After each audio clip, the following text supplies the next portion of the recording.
Ah là là, je suis à qui veut gagner des millions, j'ai une question difficile, je n'arrive pas à y répondre.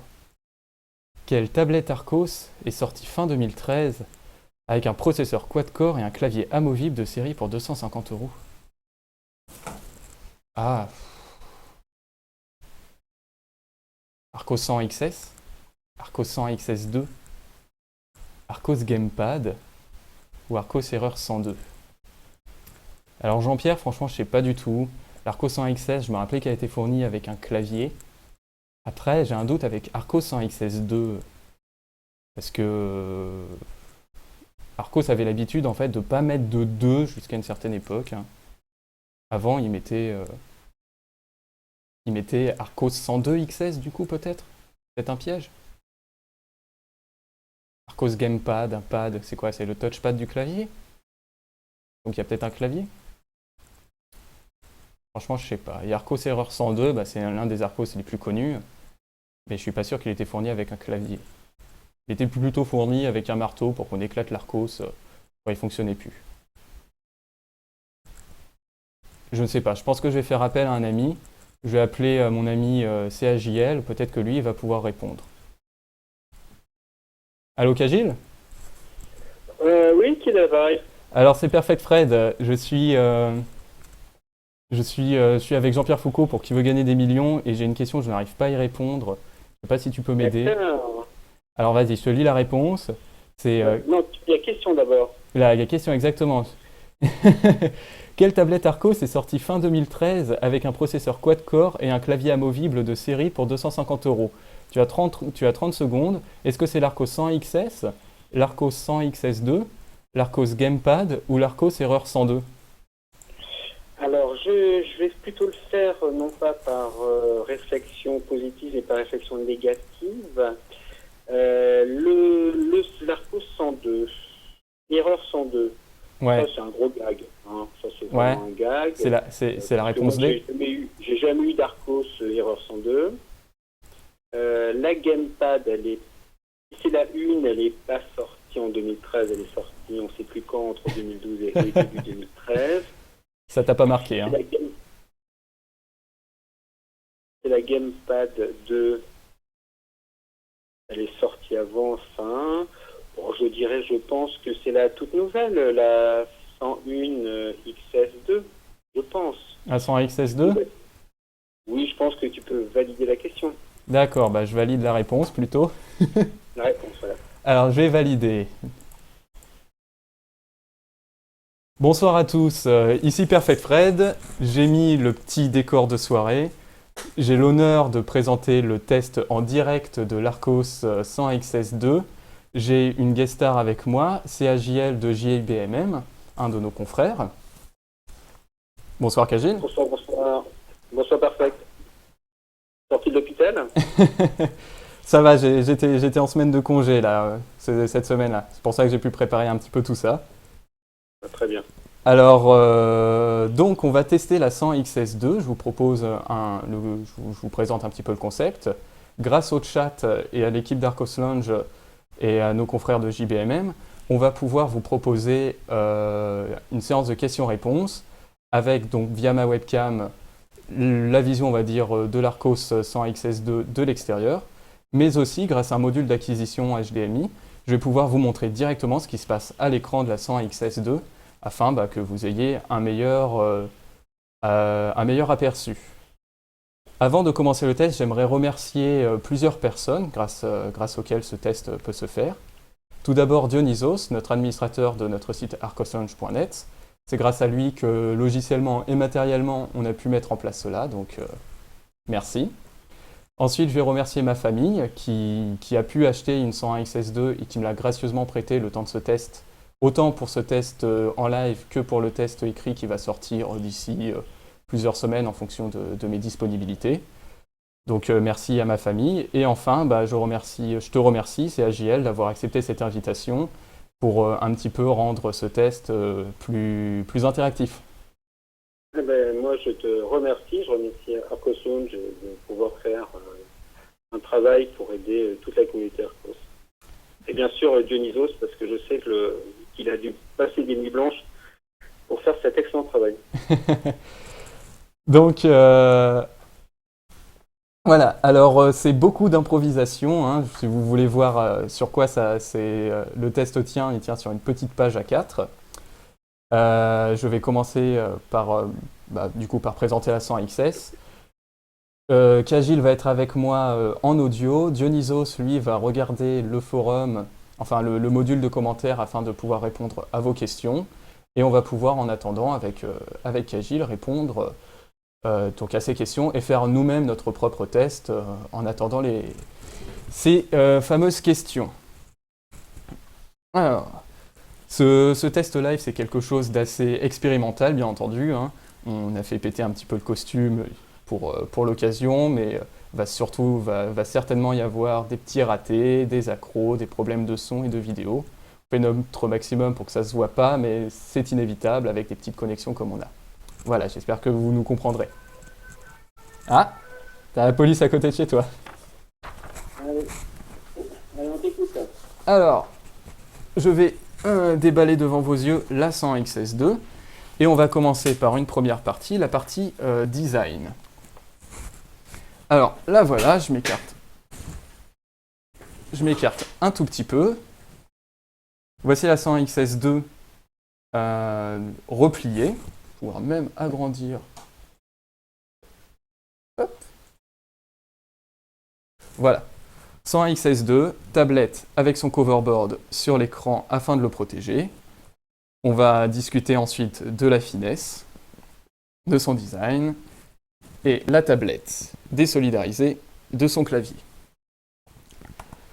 Donc moi, je voulais commencer un petit peu ce test live en répondant aux questions qui nous ont déjà été posées, sachant que tu as déjà posé ton propre test et que j'ai déjà commencé à poser mes propres vidéos sur notre site internet.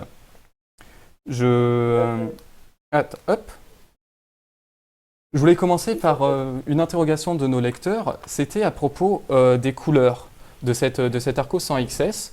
En effet, quand on prête attention, vous n'allez pas pouvoir le voir à la webcam, mais le blanc du clavier et le blanc de la tablette est légèrement différent. Alors je voulais savoir, Kagil, si comme notre lecteur et moi-même, tu trouves une différence de couleur entre le clavier et la tablette. Effectivement, il y a une petite différence de couleur, mais franchement, c'est pas quelque chose qui m'a profondément gêné. Bon, déjà, il y a une différence entre le clavier et le cover, mais entre un blanc et un blanc cassé. Bon, après, ce qu'il faudrait pas, c'est que l'un des blancs vieillisse plus vite que l'autre. Donc ça, je dirais qu'il faudrait attendre quelques temps pour voir si tout fonctionne bien. Mais dans l'état actuel des choses et dans l'utilisation courante, comme je pense qu'elle va bientôt être dans une housse, on verra moins ce genre de problème. Ouais.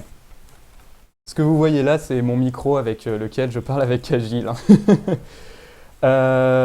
fait, moi, j'avais émis l'hypothèse du fait que peut-être que le clavier utilisé venait d'anciens stocks de 100XS première du nom.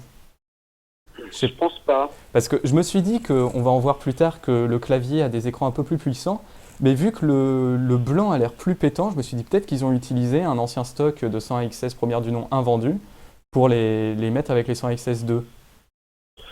Non, parce que pour moi, il est un petit peu plus lourd. Ouais, c'est ce que... Il a cette notion d'un petit peu plus lourd et j'ai aussi l'impression que les touches sont un petit peu plus dures. Donc, j'ai pas eu cette impression. D'accord, ouais. Je ne sais pas du coup. Sauf si tu as eu la malchance d'avoir un produit rebadgé suite au test de 01.net. Alors, normalement non, parce que 01net a critiqué la qualité déplorable de l'écran, on en parlera plus tard, et personnellement, je n'ai absolument rien à dire à cet écran. Donc voilà, pour conclure cette petite partie, effectivement, on peut trouver des différences de teinte entre les couleurs blanches du clavier et de la tablette, mais personnellement, je l'ai découvert moi en faisant des photos avec un appareil photo haut de gamme. Je me suis dit, ah tiens, c'est vrai qu'il y a du blanc cassé et du blanc un peu plus pétant. Voilà. D'accord. Donc pour peut-être qu'il faut que je change mes lunettes. C'est la vieillesse. C'est la vieillesse. Ouais, c'est vrai. Ah, Non, c'est rien, on fait pas. d'accord. Donc, on va commencer cette partie du coup par la partie design. Je l'avais déjà montré lors de la vidéo de présentation, on va dire, de mes premières impressions. Cette tablette reprend les grandes formes de la 100 XS première du nom, l'écran, même couleur, même facteur de forme, le plastique, le métal, quelque chose d'assez pas commun, on peut le dire, parce que généralement, soit les tablettes sont tout plastiques, soit elles sont tout métallisées, et à part Arco, j'ai jamais vu un design comme ça, du coup ça les différencie. Je pourrais pas dire si c'est beau ou si c'est laid. Je peux pas le dire. C'est pas déplaisant à l'œil, c'est sûr, si on prend un iPad à côté, c'est sûr qu'on voit une différence, on va dire, d'intégration. Un arrière tout à fait uniforme et l'avant sans ces différences de couleur de plastique. Mais l'Arco 100 XS n'est pas déplaisante à l'œil, franchement. Je sais pas ce que t'en penses. Je suis tout à fait d'accord avec toi. Je trouve que trouvais déjà le modèle 1 relativement joli. Et là, celui-là, je trouve extrêmement plus joli. On t'en parlera avec le côté écran et le côté haut-parleur. Mais c'est vrai qu'elle a de la gueule et quand je la sors dans les transports en commun, les gens regardent. D'accord. Et t'as pas l'impression de se dire qu'ils regardent en se disant qu'est-ce que c'est que cette daube de plastique Ben non. Donc si quelqu'un me dit ça, après ça fait des accidents dans le RER. Hein. Ouais. Parce que je l'expulse aussi. Hein, bon. Ah bah quand on est fan, hein. Donc ouais. Voilà. Mais c'est vrai que c'est bizarre. Bon, du coup, c'est vrai que depuis, on va dire, la Gen 8, voire la Gen 9, on a cette griffe, quand on voit de loin, on se dit, tiens, ça, c'est une tablette Arcos. Tout à fait. Donc du coup, c'est vrai que c'est plutôt pas mal. On reconnaît la tablette Arcos par rapport, on va dire, aux autres tablettes. Même les Samsung, je les trouve franchement pas exceptionnelles. Rien d'extraordinaire niveau design.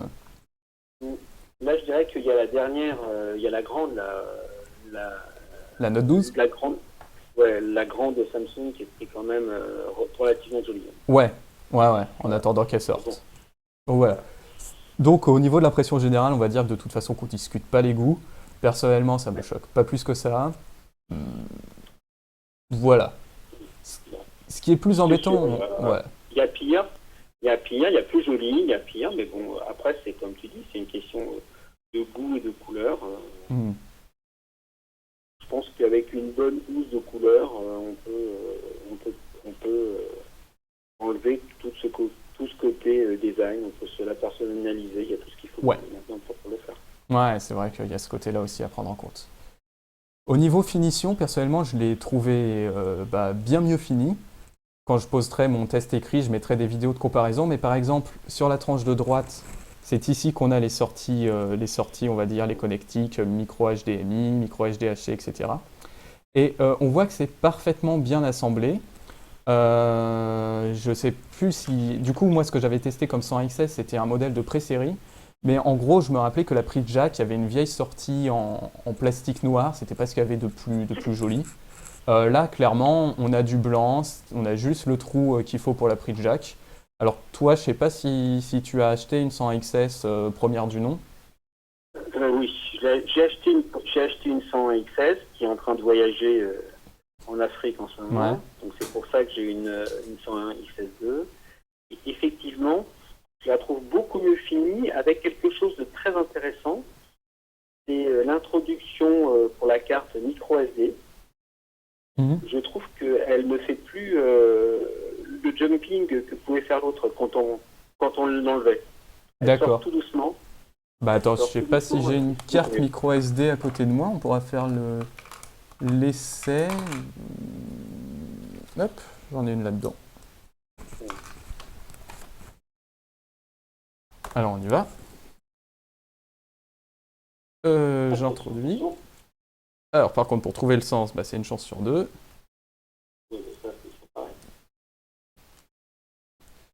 Tiens,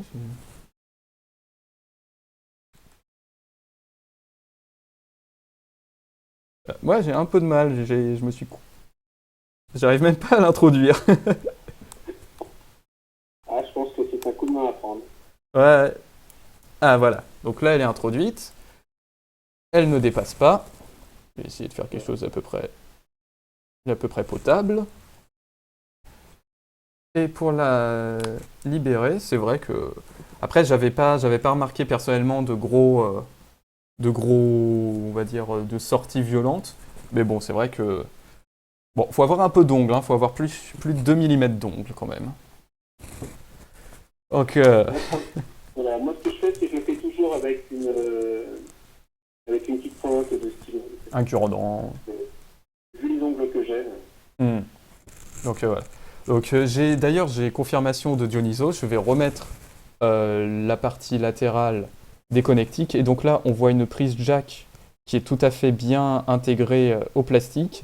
Et il me confirme que sur la 100XS première du nom, en fait, la prise jack en elle-même est noire et ils ont moulé le plastique blanc dessus. Donc là, on a on va dire une petite avancée sympathique sur on va dire, les finitions. C'est vrai que la finition est très. Enfin, le côté finition est très bien fait, quoi. Hmm. Au toucher, elle est quand même très agréable. Euh, je sais que toi, tu n'aimes pas trop le clavier parce que tu as des gros doigts, donc les touches sont trop petites. Mais quand on a des mains normales, on va dire, pas des mains de toucher, euh, on s'en sort quand même très bien. Hmm. Excuse-moi, je suis en train de, j'étais en train de parler avec Dionysos. Je vais te, ah du coup, je suis même pas sûr qu'on t'a entendu. Excusez-moi, hein, c'est pas très pratique. Au niveau du clavier, donc tu disais que personnellement, j'aimais pas trop. Je m'y suis habitué.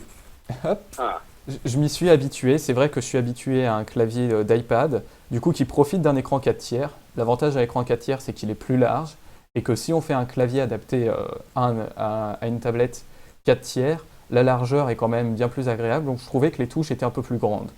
Mais ensuite, c'est comme utiliser un netbook, hein. J'avais utilisé un IPC 901 à l'époque, donc avec un clavier absolument rikiki. Ça m'a pas empêché de prendre des cours magistraux avec. Je vais juste essayer de. Bah tiens, si tu peux parler un petit peu de ta conclusion sur le design, euh, alors, vas-y, je te laisse la donc, parole.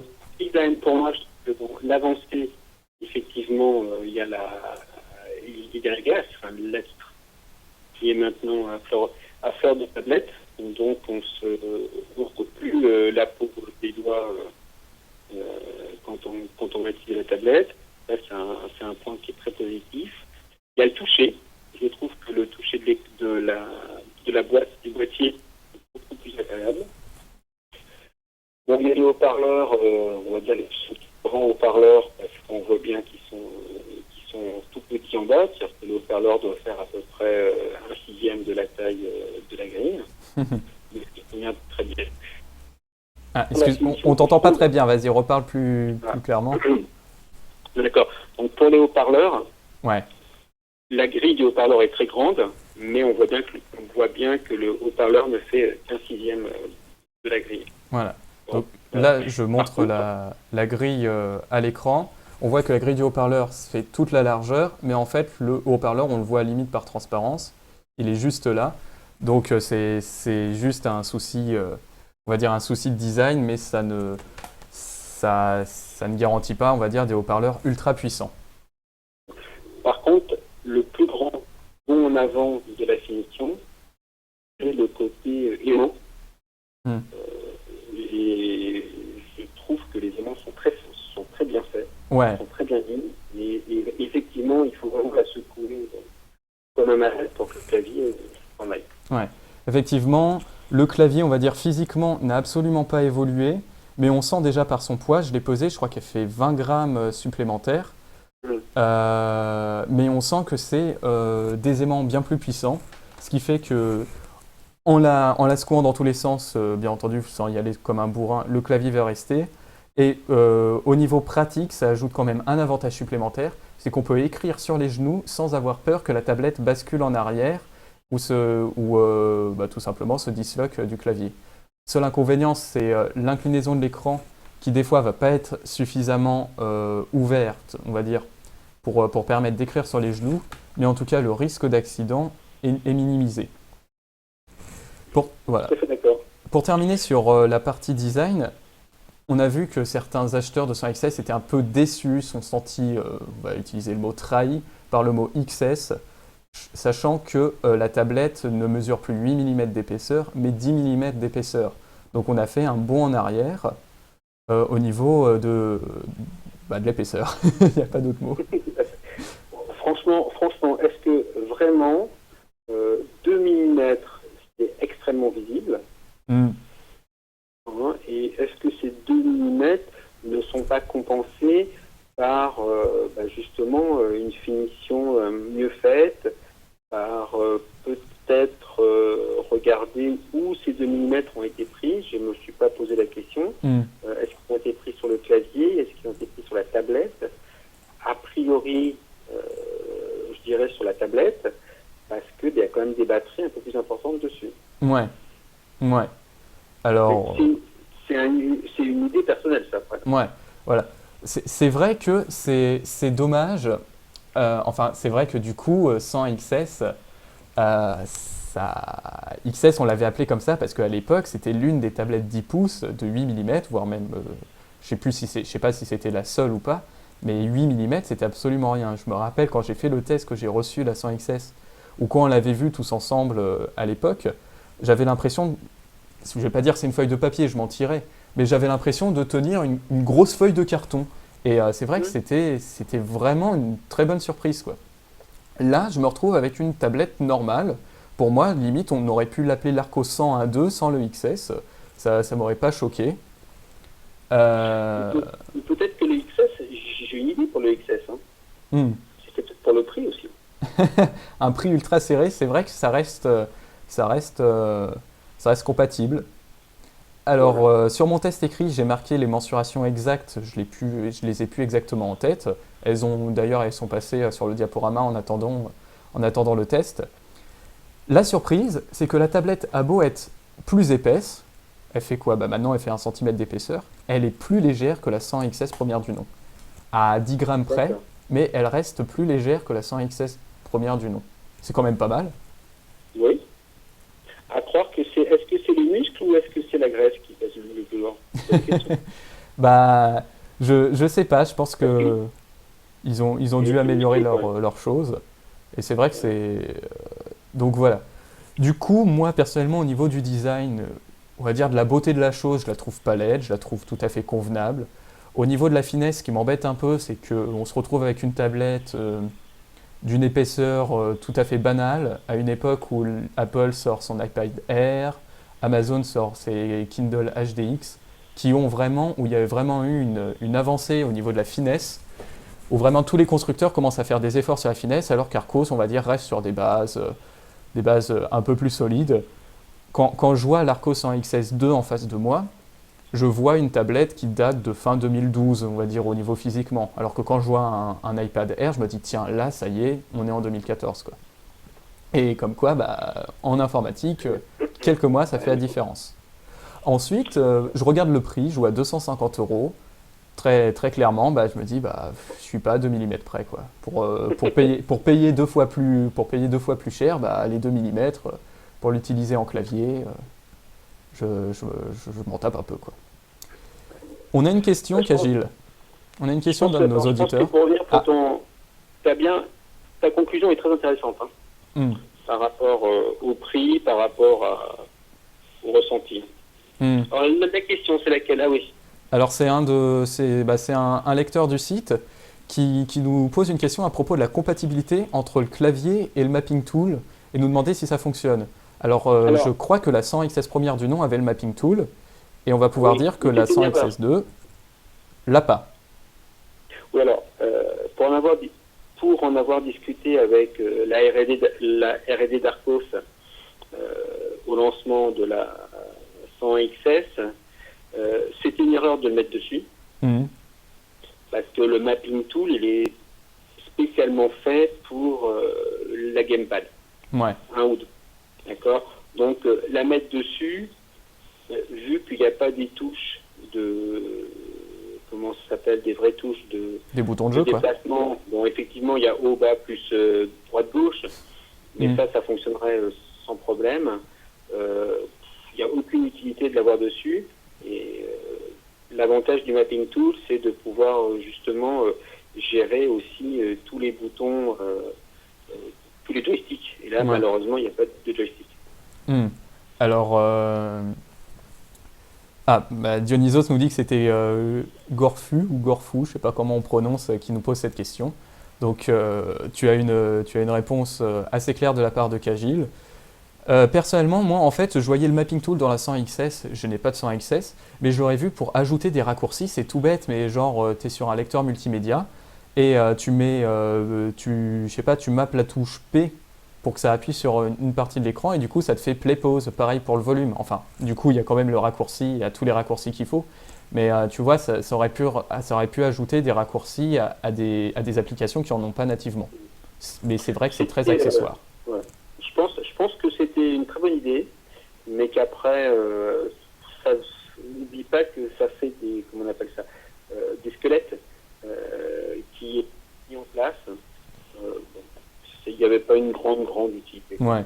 Bah, personnellement, je pense que ça a été un petit peu un coup comme ça, parce qu'il y avait l'Arcos TV Connect. On rappelle que c'est exactement Ouais. le même hardware qu'une Mm. Arcos 100XS. Donc je me suis dit que logiciellement ça tenait la route. Alors ils se sont dit autant le proposer sur la 100XS2, pardon, sur la 100XS, vu que la TV Connect, qui avait exactement la même chose avec la petite manette, avec la petite télécommande, ils se sont dit ça allait peut-être intéresser quelques geeks. Et donc la Mais tu question sais, c'est, il n'y a pas de mapping tool sur la 100XS2. Comme ça règle le problème. mais tu sais, à la limite, il est téléchargeable. Hein, donc, Ah bon? il est téléchargeable. Et tu penses que, bah, je sais pas si on peut Le faire un essai mapping, là. attends, je suis en train de voir ça Bah vas-y. directement. On va voir ça, autre titre. Si je peux le télécharger, installer. Alors, Il s'installe, hein, il y a aucun problème. bah écoute, on va s'amuser à regarder ça. Hein, il s'installe, Arcos Mapping Tool pour la gamepad. Il s'installe. Bon, après, Donc, c'est un gadget supplémentaire. hmm, Hein. On va voir, Ah. il s'installe. Alors, entre s'installer et s'ouvrir, hmm. il s'ouvre bien, il n'y a vraiment aucun problème.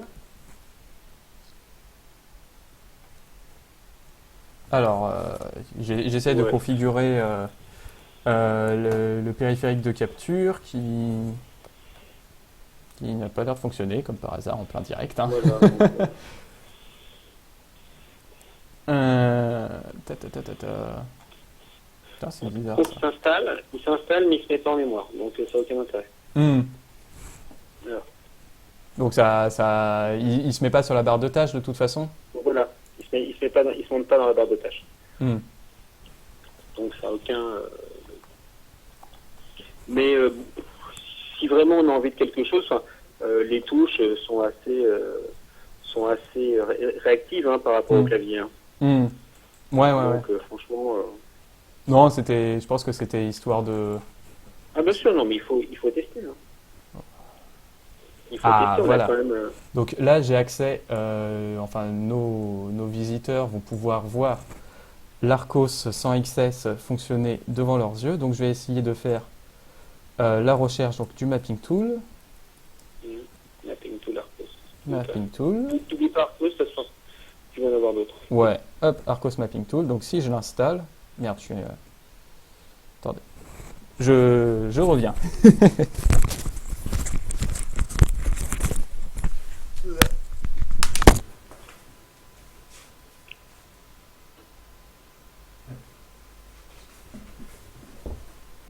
Je vous explique un petit peu ce qui s'est passé, c'est que vu que la bande passante est tout juste limite pour avoir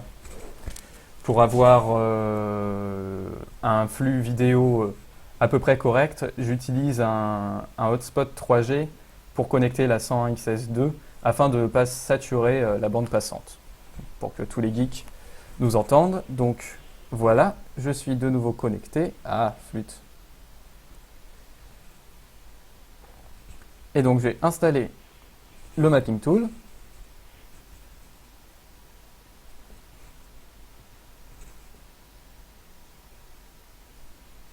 En attendant, on a une question de John d'Hérocorp qui nous demande si le nœud pape que j'ai mis à cette occasion est un hommage à Rémi Durand. Et la réponse est bien entendu oui. Alors je crois que contrairement à Daniel, j'ai jamais eu l'honneur de le voir, mais bon, c'est un petit clin d'œil pour cette soirée spéciale. Il faut avoir une pensée pour Rémi quand on parle d'Arcos, parce que c'est quand même un Arcosien de la première heure, parce qu'il était là avec Yves et Henri à la création de la boîte. Et on a passé, Daniel le confirmera, de très très bons moments à déconner sur le produit Arcos. Ah bah écoute. Alors, si je mets le mapping tool, en effet, bon bah il s'installe, mais on n'a pas plus quoi. Et de toute façon, en gros, de toute façon, ça n'aurait pas ajouté grand chose à l'expérience de cette 100XS2. Rien du tout, parce que il faut savoir aussi quelque chose on ne peut plus par rapport à la XS1 connecter une manette PS3, d'accord? Ah, je croyais que, enfin, je pensais que c'était possible par une mise à jour ultérieure. Pas encore. Sais-tu si c'est prévu? Si tu as des indiscrétions? Normalement, c'est prévu. D'accord, parfait. On a une autre question, toujours de John d'Hérocorp. Est-ce qu'on a des infos sur l'arrivée d'Android KitKat sur l'Arcos 100XS2, d'après toi? Pour moi, je dirais que rien pour l'instant. Bon, pas de nouvelles, bonnes nouvelles, on va dire. Ouais. J'espère qu'on l'aura sur cette tablette, parce que c'est quand même le fer de lance d'Arcos. Ça m'étonnerait qu'on l'ait sur les tablettes éléments. Ouais, c'est sûr. Je dis bien, c'est vraiment. J'engage plutôt moi là. Pourquoi? Parce que Arcos va sûrement sortir une tablette avec le KitKat dessus, avec une nouvelle tablette. Ensuite, il faut voir comment tout ça fonctionne. Ouais. Alors, j'avais vu une news récemment, il y a quelques semaines, qui disait que le processeur qui était intégré à la 100XS2 était, on va dire, avait une compatibilité, on va dire, facilitée pour le passage à Android KitKat. Donc c'est peut-être quelque chose qu'Arcos va pouvoir exploiter pour offrir Android KitKat dessus. Ensuite, moi, c'est plus une question pragmatique, c'est qu'est-ce que ça va rajouter à la tablette et pourquoi la R&D investirait du temps et de l'argent à mettre Android KitKat, à part, on va dire, le côté marketing, ouais, on est à jour, ouais, on a réussi à mettre à jour une tablette. C'est vrai qu'Arcos, à chaque fois, plus ou moins, a pu faire au moins un upgrade d'une version Android à une autre. Mais je me dis, est-ce qu'elle n'aurait pas autre chose à faire, quoi? Mais il faut se souvenir de quelque chose, c'est que sur les tablettes Texas Instruments, Arcos avait la main mise sur le firmware. Alors que là, sur les il y a beaucoup moins de main mise d'Arcos sur les firmware. D'accord, ça je savais pas. La preuve, c'est qu'il y a quand même beaucoup moins de mises à jour qu'avant. Mais ça, c'est dû à RK, à Rockchip. D'accord. Qui doit donner beaucoup moins d'informations à certains clients par rapport à d'autres clients privilégiés. Ouais. Bah, en fait, personnellement, je pensais que Arcos faisait moins de mises à jour parce que il y a pas mal de mises à jour. On va dire c'était des correctifs et je me suis dit que enfin depuis quelques années, Arcos proposait quelque chose d'à peu près stable et du coup n'avait pas besoin de faire autant de mises à jour qu'avant, quoi. Les correctifs sont plus sur les APK. Ouais, c'est ça. Bah oui, de toute façon, ils proposent comme avantage, on va dire, Android en stock. Moi, j'adore la formule marketing quand même. C'est on ne modifie pas le Android, donc sous-entendu, on se fait pas chier à dépenser du temps et de l'argent pour modifier Android, et on tourne ça comme un avantage. Du coup, c'est fluide, c'est parfait. Il n'y a pas de surcharge graphique. Personnellement, je trouve que le marketing là, il est génial là-dessus, quoi. Au moins, on sait sur quoi bosse Arcos. Ouais. Donc voilà. Mais bon, là, on va profiter un petit peu de ce live pour tirer quand même un grand coup de chapeau à la R&D de Marc, et puis à tous ses développeurs, et puis le service technique de Stéphane, qui quand même fait un gros boulot derrière. Hmm. On les met pas assez en avant, et je pense que ils font quand même un gros travail, et on le verra avec les objets connectés. Ouais, c'est vrai que ça, l'année 2014 promet d'être plutôt sympathique. Elle, là, ouais. Je te propose de passer à une Puis, autre partie du test en s'attaquant à l'écran de la 100XS2. elle est géniale. Ah, attendez, je vais couper, ça risque de laguer. Alors, hop, je vais me remettre en plein écran. Donc, première évolution et première fois depuis un bon moment chez Arcos, l'écran est bord à bord. C'est-à-dire que la dalle, le doigt ne bute plus contre les rebords de la dalle. On n'a plus comme avant une différence de niveau entre le cadre et l'écran tactile en lui-même. On rappelle que c'était un brevet déposé par Arcos afin de rendre les tablettes plus fines. Arcos a dit cette fois-ci, enfin je suppose, on va mettre de côté ce brevet pour améliorer, on va dire, le confort d'utilisation. Justement, sur ce brevet d'Arcos, Mhm. le brevet d'Arcos a été mis à jour avec la XS2. D'accord. Ah bah écoute. Donc, Daniel n'a pas sorti cette info, parce je pense qu'il est débordé en ce moment. Un petit peu. Mais il y a vraiment une nouveauté, une mise à jour du brevet sur les boîtes d'Arcos. D'accord. Du coup, ils ont adapté ce brevet avec une dalle en verre affleurante, comme on dit. Complètement. D'accord. Cet écran, autre changement par rapport à la 100XS, première du nom sortie en 2012, la technologie d'affichage est de l'IPS. Ouais. Alors que du bonheur. Que du bonheur. Donc concrètement, toi, vu que tu avais récemment encore une 100XS, c'est quoi qui t'a frappé le plus? Franchement, il y a les angles de vision. Là, on peut les déplacer. On peut quasiment regarder la 101 XS2 en étant sur la tranche. C'est-à-dire qu'en étant la tranche vers soi, et on arrive à voir le fond de l'écran. Donc, c'est quand même quelque chose d'assez intéressant. Bon, par contre, c'est vrai que les angles de vision me font un peu rire.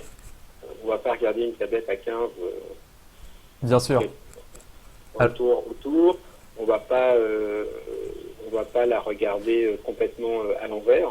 Donc, et là, les angles de vision, pour moi, ils n'ont pas été multipliés par 100%. Ça n'a rien à voir, c'est deux mondes différents. Alors, personnellement, j'étais à peu près pareil. Je me suis dit pourquoi acheter un écran IPS à part la frime, d'avoir des super angles de vision. Et en fait, j'ai trouvé tout simplement une utilité quasiment quotidienne qui nécessite des angles de vision larges. C'est quand on l'utilise à plat sur nos genoux ou sur un canapé ou sur un lit, qui fait que du coup, on n'est pas vraiment en face d'une tablette. Sur un PC, on est tout le temps en face, pour ainsi dire, de l'écran.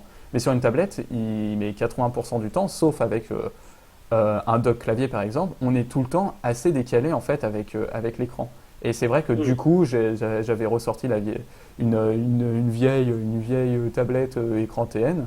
Et par exemple, sur le lit tranquillement installé, à moitié posé sur un demi-coussin, on voit quand même la différence, quoi. L'IPS, c'est pas que de la frime, quoi. C'est sûr. Ouais. Et tiens, justement, l'écran, il y a une question là, j'ai vu Noxy, il peut aller avec l'écran parce que c'est autour de l'écran, c'est les caméras. Ouais. Bon, 2 mégapixels, c'est pas beaucoup, c'est vrai, mais franchement, pour moi, je fais pas de photo avec. Donc, c'est peu, mais ça me gêne. Dans l'absolu, ça me gêne pas. Je comprends que ça puisse gêner les gens qui ont l'habitude de prendre des photos avec la tablette. Je n'ai jamais pris personnellement une seule photo avec une tablette. Tout simplement parce que, là je diffuse à nos lecteurs le résultat. Du coup, par rapport, c'est bizarre parce que la webcam que j'utilise, c'est une webcam de résolution VGA, mais on voit par rapport à la webcam de l'Arcos qu'elle est quand même, elle gère quand même un peu mieux les couleurs. Là, j'ai l'impression d'être vu en noir et blanc. C'est assez désagréable. Donc 2 mégapixels ou pas 2 mégapixels, ce qui est nécessaire, c'est d'avoir une bonne qualité. La caméra sur une tablette, personnellement, j'utilise uniquement pour des vidéoconférences, ce que j'utilise à peu près une fois tous les 4 mois. Donc, qu'il y ait une bonne caméra ou une mauvaise caméra sur une tablette, et sortir un bousin comme ça pour prendre en photo la Tour Eiffel ou l'Arc de Triomphe, maintenant, avec tout le monde qui a les smartphones, je comprends qu'Arcos n'ait pas voulu ajouter des mégapixels et des mégapixels et ajouter de l'argent là-dessus. Franchement, ça ne sert pas à grand-chose. Et puis si tu t'aperçois, c'est que les tablettes qui ont de très bons mégapixels sont souvent aussi des fabricants d'appareils photo. Donc, Ouais. donc que ce soit la Sony ou la Samsung, il y a quand même pas C'est mal ça. d'appareils photo autour. À part Apple qui ne fait pas ses propres appareils photo, et encore, je crois que ses objectifs dépendent de Sony ou de Samsung, je ne me rappelle plus Voilà, exactement. donc, après, ça a un coût, hein. Oh ouais, ouais, ouais, Tout ça. c'est ça.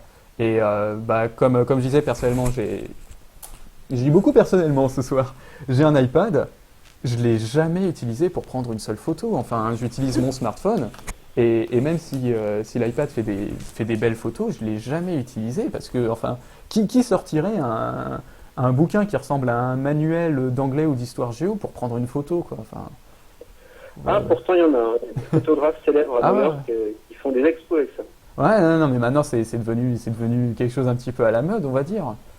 Mais, voilà.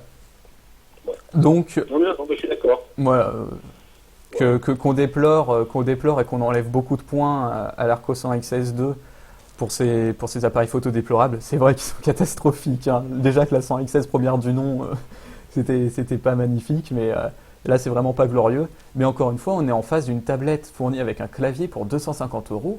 Voilà, il faut faire des concessions. Enfin, les gens qui achètent de l'Arcos pour 250 euros, faut qu'ils aient conscience qu'ils ont pas, t'achètes pas une Porsche pour le prix d'une Logan, quoi. C'est sûr. T'en as 12 pour ce prix-là, enfin je sais pas. Donc pour l'écran, la technologie est passée à l'IPS, mais la résolution n'a pas changé. On est encore avec du 1280 par 800. CAGIL, ou CAJL, je me rappelle jamais comment je dois le dire. C'est agile. CAJL, Ça, Jean-Luc. CAJL, Jean-Luc. Est-ce que toi ça t'a choqué de rester en résolution, on va dire, HD simple? Bah, vu que je regarde pas des vidéos hyper riches, on va dire, euh, pour moi, ça me choque pas du tout. Mais c'est vrai que toujours pareil, maintenant avec des caméras HD qui peuvent prendre du 1980, je crois, ou du 1920, bah, les gens peuvent être un petit peu déçus. Hmm. Je crois que, enfin, ce que tu as dit tout à l'heure, c'est totalement vrai. C'est une tablette à 250 euros. Et on ne peut pas tout avoir. Hmm. Ouais, je suis tout à fait d'accord. Si quelqu'un peut avoir un caméscope qui prend des films en très haute définition, il peut peut-être avoir les moyens de s'acheter une tablette en très haute définition. Hmm. Alors, moi, du coup, j'ai acheté il y a maintenant, je sais plus, 2 ou 3 ans. Je me rappelle plus quand est-ce qu'il est sorti, le nouvel iPad, l'iPad 3, avec l'écran Retina, donc un écran de 2048 par 1536 pixels, quelque chose comme ça.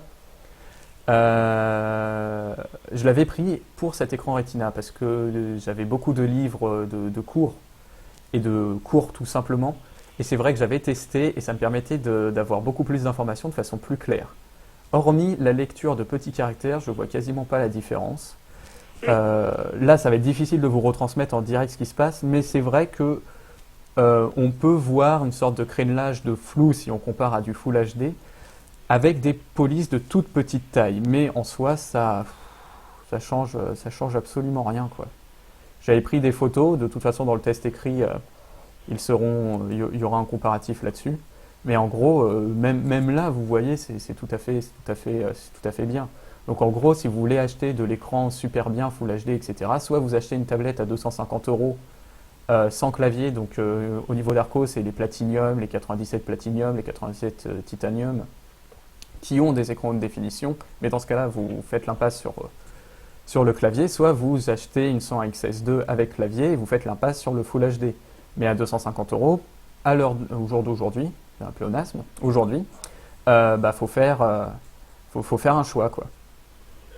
Il faut faire le bon choix pour faire un petit clin d'œil à ta sortie de ta première vidéo. Exactement. Donc, écran Ouais, pour 1200. l'écran, Et franchement, on a été habitué, mais des années, à du 1280 par 800. On n'a jamais eu de soucis là-dessus. C'est pas.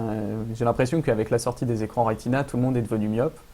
Et moi-même, j'ai un écran Retina et je trouve que la qualité, elle est vraiment bien. J'ai pris des photos, c'est vraiment lisible. Et je sais pas, il suffit. Pour mes cours, je pourrais pas changer. J'ai essayé de travailler avec la 100XS2. Je trouvais du coup que ça faisait pas naturel. Il y avait vraiment du gros crénelage. Et je suis vite revenu sur l'iPad. Mais pour regarder des vidéos en HD, en plus en HD simple, franchement la différence entre du HD simple et du Full HD sur du 10 pouces, personnellement, je la vois pas plus que ça. Pour aller sur internet, limite en zoomant légèrement si besoin, on voit plus du tout la différence. En fait, voilà, on va le voir. Je fais quelque chose un petit peu en même temps. Je pense que c'est là que je peux le rajouter.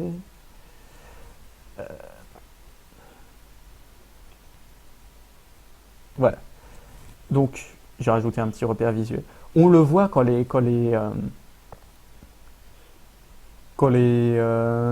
textes sont tout petits. C'est vrai qu'on voit que le texte est un peu plus crénelé que sur un écran 1920 par 1080. Mais en soi, il n'y a pas je vois vraiment pas de différence hormis le texte. Voilà. Bon, on passe l'écran. Ouais, l'écran c'est terminé. Je regarde rapidement, on n'a pas d'autres questions. Je voulais parler d'un autre point un peu plus important. C'est au point de vue de l'autonomie. Qu'est-ce que tu as, toi, comme autonomie avec la 100XS2?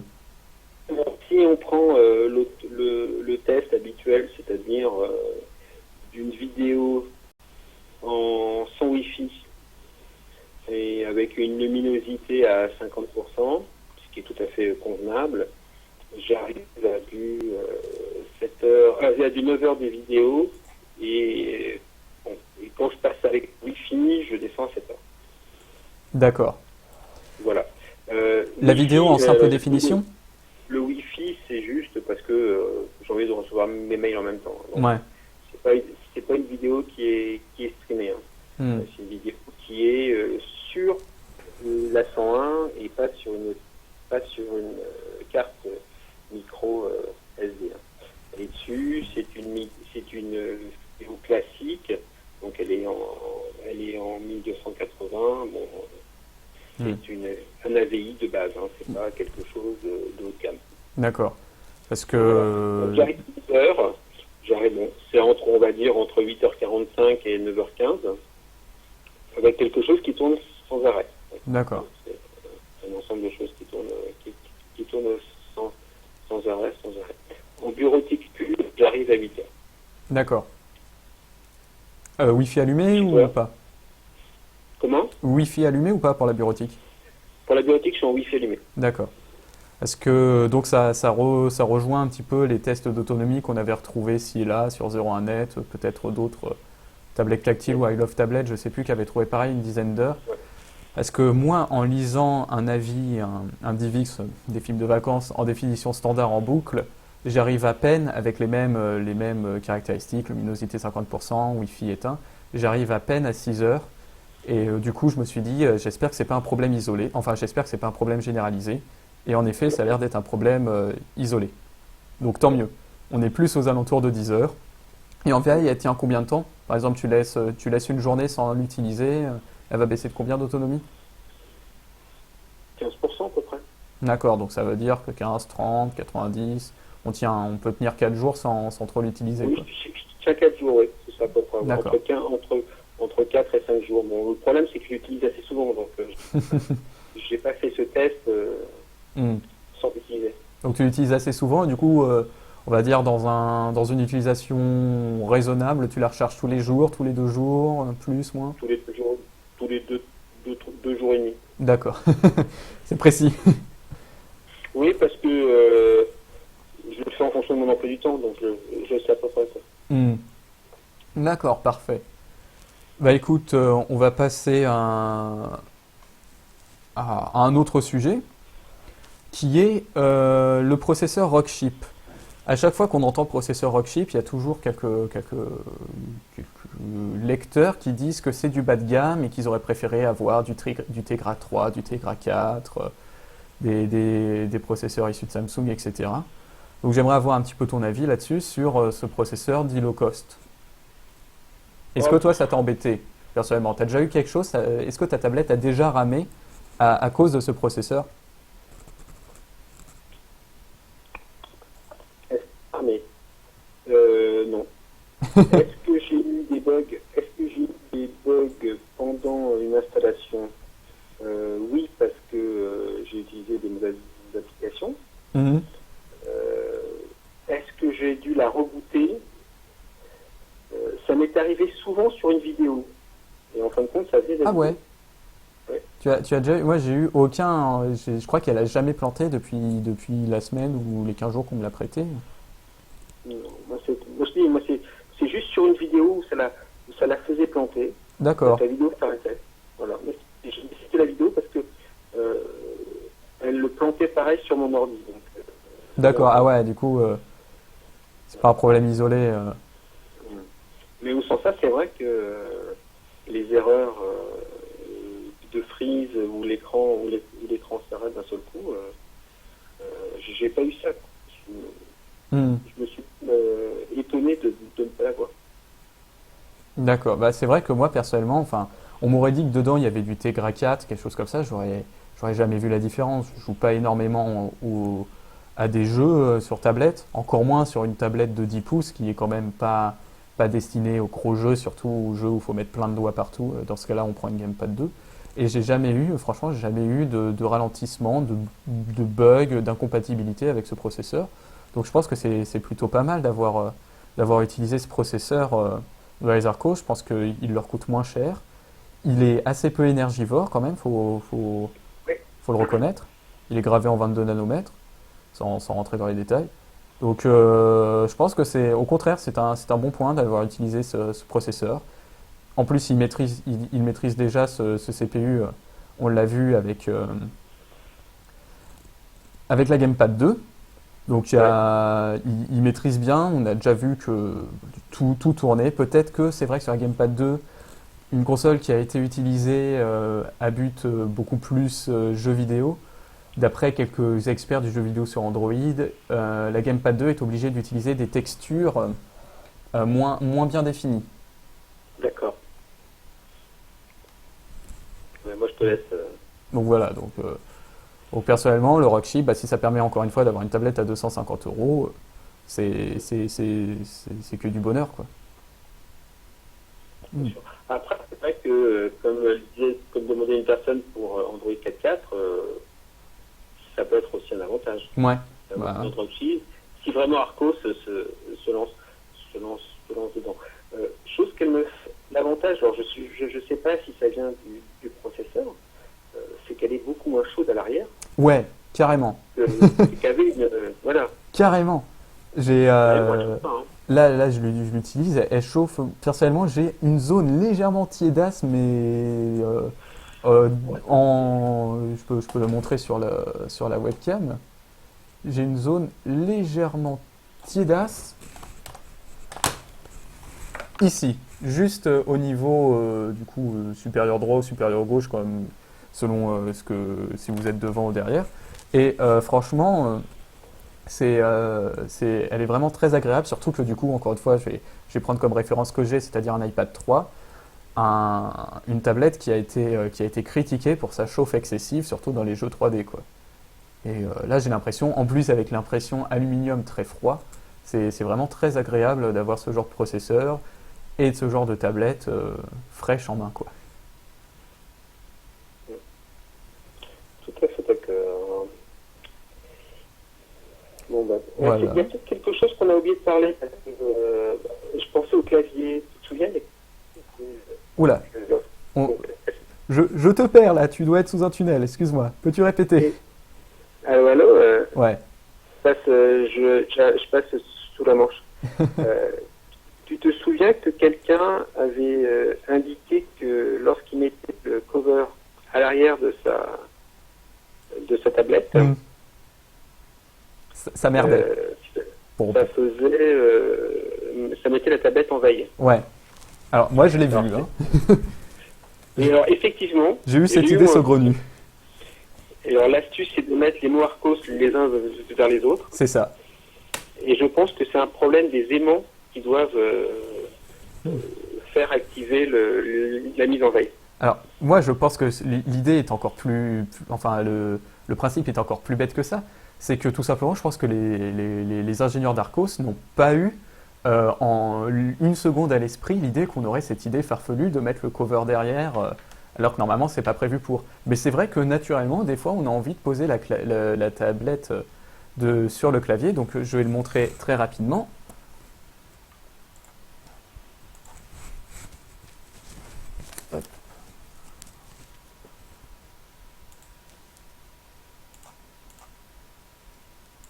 Alors,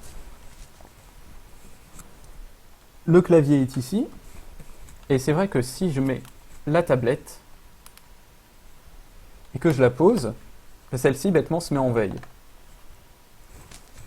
Alors il faut, comme tu l'as dit, inverser, et là, ça permet de tenir à peu près. Le couple, comme vous le voyez, clavier-écran, c'est pas ce qui tient le mieux, mais on voit que ça tient. Ça permet par exemple dans les transports en commun d'avoir quelque chose d'à peu près compact. Hop. Je reviens à toi. Bon. Donc, comme quoi, il faut vraiment que les techniciens d'Arcos pensent à nous pour faire les tests. Bah, c'est vrai que cette idée n'est pas bête au passage, mais c'est vrai que peut-être qu'ils ont tout simplement pas pensé à ce genre de choses. Par exemple, j'ai à peu près le même principe avec mon iPad, avec un clavier qui se détache.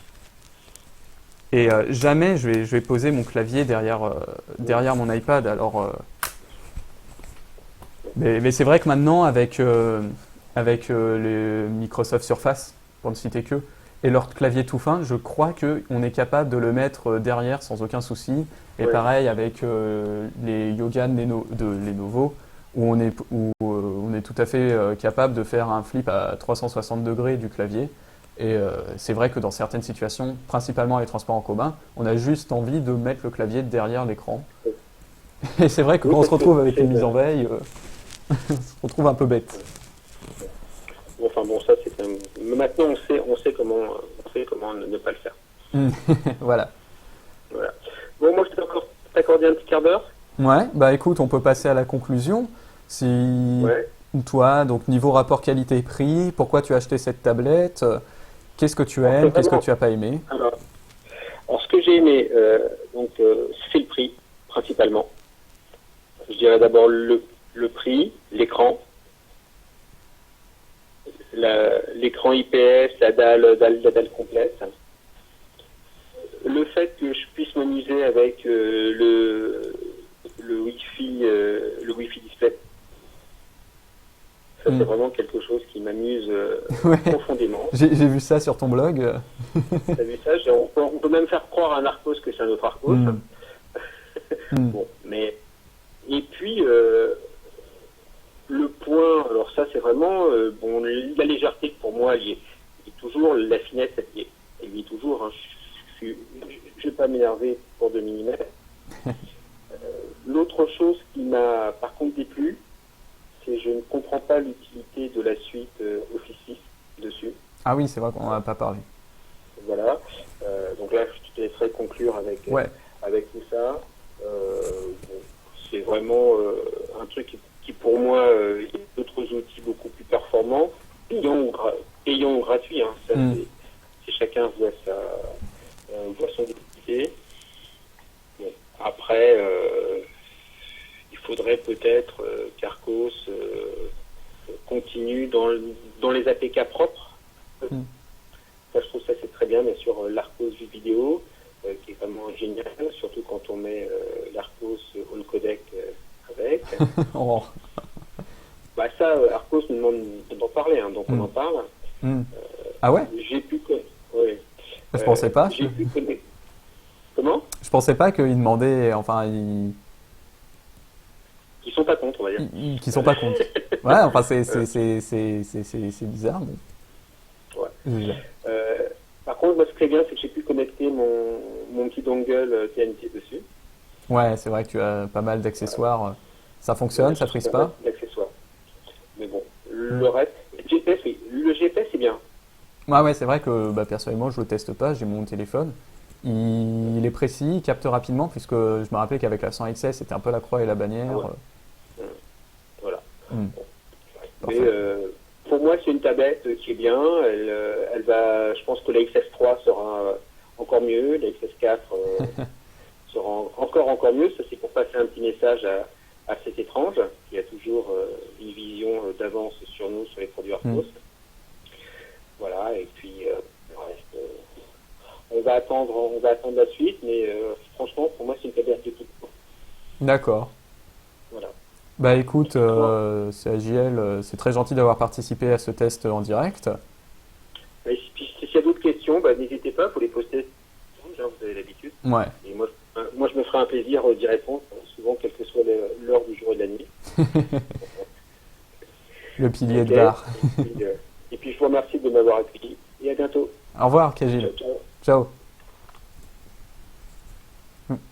Moi, je vais juste du coup terminer sur la discussion pourquoi avoir fourni une suite Office sur une 100 XS2 payante, du coup peut-être qui aurait un impact sur le prix, alors que Google a sorti Quick Office de façon gratuite sur tous les périphériques Android.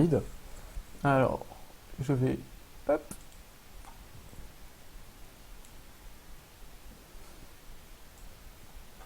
On va attendre un petit peu. Voilà. Alors déjà, pour certains, il est tout à fait possible de mettre à jour la suite Office Pro. Je vais vous montrer comment faire. Il suffit tout simplement de retrouver la suite qui est fournie. Donc c'est Office Pro Suite, enfin Office Suite Pro 7 Essai. Et en cliquant dessus, vous aurez la possibilité ici de la mettre à jour si celle-ci n'est pas encore à jour. Donc voilà, on ne se retrouve pas comme à l'époque de la 100 XS première du nom de la génération 10, avec une suite qu'on pouvait difficilement mettre à jour. En plus, en la mettant à jour, on se retrouve avec une interface beaucoup moins austère, ça reste quand même très noir et blanc, sans aucune fantaisie au niveau de la couleur, mais ça fonctionne plutôt bien. C'est ultra complet, on aura à peu près tout ce qu'il faut pour mettre en page le texte. Il est possible d'imprimer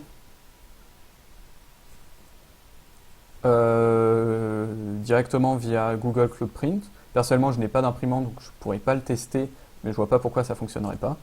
L'avantage de Office Pro par rapport à la suite de Google, c'est qu'on peut synchroniser cette suite avec, comme vous voyez, des clouds, que ce soit Google Drive ou des services de stockage sur Internet tiers, type Dropbox, Box, etc. Donc ça, c'est plutôt pas mal, contrairement à la suite de Google qui, du coup, est liée uniquement au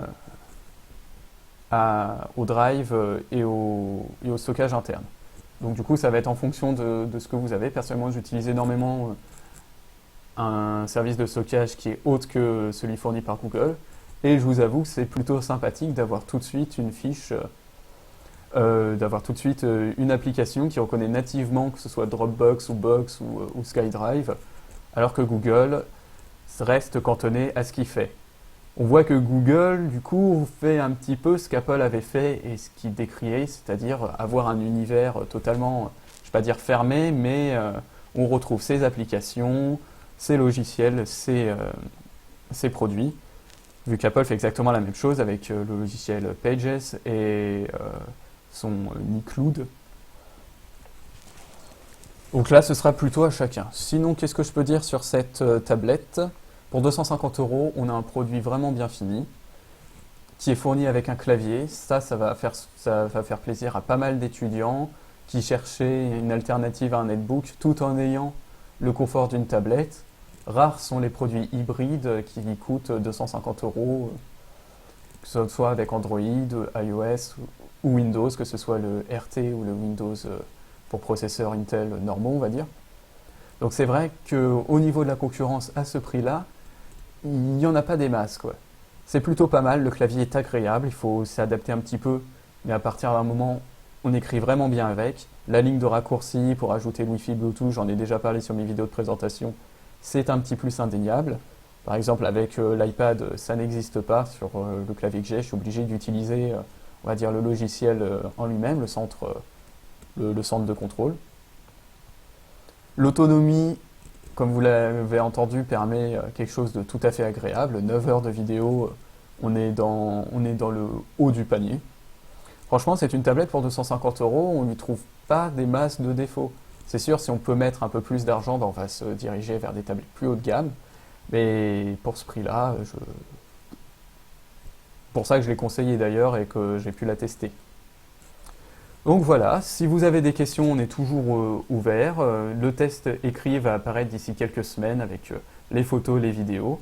Vous pourrez revoir l'intégralité de ce test en live avec CAJL d'ici quelques heures ou quelques jours, vu qu'il sera disponible en replay. Donc au nom de l'équipe d'Arcos Lounge, je vous souhaite une bonne soirée.